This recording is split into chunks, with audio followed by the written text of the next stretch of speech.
UP के उच्च शिक्षा मंत्री योगेंद्र उपाध्याय ने बताया कि नारी सशक्तिकरण का मुद्दा अब देश का मुद्दा बन चुका है। यूपी विधानसभा के विशेष सत्र में इस पर चर्चा हुई है और विपक्ष ने लोकसभा में तो खुलकर विरोध किया, लेकिन विधानसभा में विपक्ष को लगा कि नुकसान हो रहा है तो गिरगिट की तरह रंग बदलकर आरक्षण लागू करने की मांग कर रहा है विपक्ष।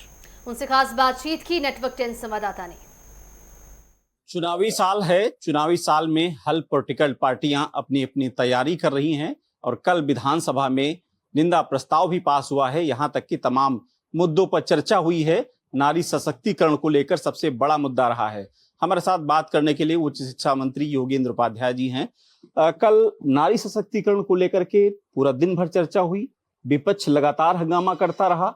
लोकसभा में तो विरोध किया, लेकिन कल विपक्ष की एक अलग भूमिका देखने को मिली कि सरकार से वो लोग नारा लगा रहे थे, महिला आरक्षण भी 33% लागू करो। इस तरीके से क्या आप समझते हैं इसे?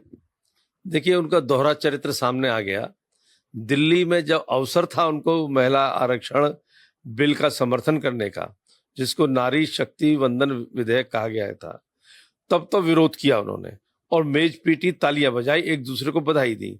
और यहाँ आकर जब उनको ये महसूस हो गया इतनी यात्रा में कि हिंदुस्तान भर की महिलाएं इसके खिलाफ हो गई, जिन लोगों ने उसका विधेयक अधिनियम ला रहे थे, जो बिल ला रहे थे, उसका विरोध किया था, उनके प्रति उनमें आक्रोश है, तो उन्होंने यहाँ आके ये कहना शुरू कर दिया कि आरक्षण लागू करो। अरे, आरक्षण लागू करने के लिए जब बिल आया था तब क्यों नहीं उन्होंने समर्थन किया? क्या लगता है कुछ गलती का एहसास हो रहा है? बिल्कुल, कहीं ना कहीं उनको महसूस हो रहा है कि जमीन खसक गई उनके हाथ नीचे से।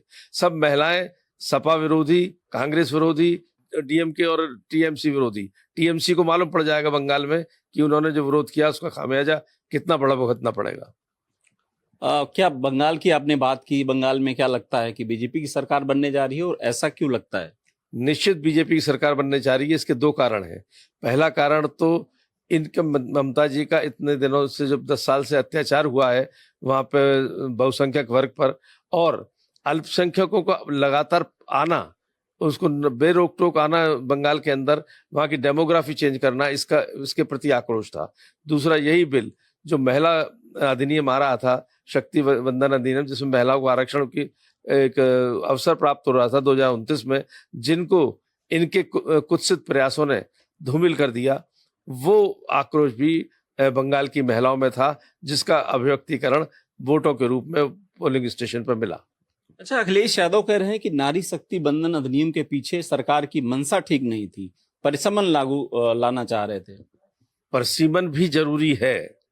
अब अखिलेश जी को परिसीमन से क्या ऐतराज है, ये मेरी समझ में नहीं आ रहा। जब परिसीमन पिछला हुआ था तब देश की जनसंख्या 59 करोड़ थी। 1973 की बात है ये। इंदिरा जी ने किया था 543, उससे पहले 525 सीटें थी। 59 करोड़ जनसंख्या पर 543 किया गया। आज 148 करोड़ की जनसंख्या है। निश्चित रूप से सीट बढ़नी थी तो परिसीमन होना था, तो उसमें ऐतराज क्या है? शुक्रिया तमाम जानकारी के लिए। निश्चित रूप से देश में आज आधी आबादी नारी शक्ति वंदन बिल अधिनियम संशोधन एक बड़ा मुद्दा बन चुका है। आगामी आने वाले चुनाव में विपक्ष को इस विरोध का कितना खामियाजा उठाना पड़ेगा, फिलहाल आने वाला वक्त ही बताएगा। कैमरा पर्सन दिलीप के साथ अनूप सिंह, नेटवर्क 10, लखनऊ।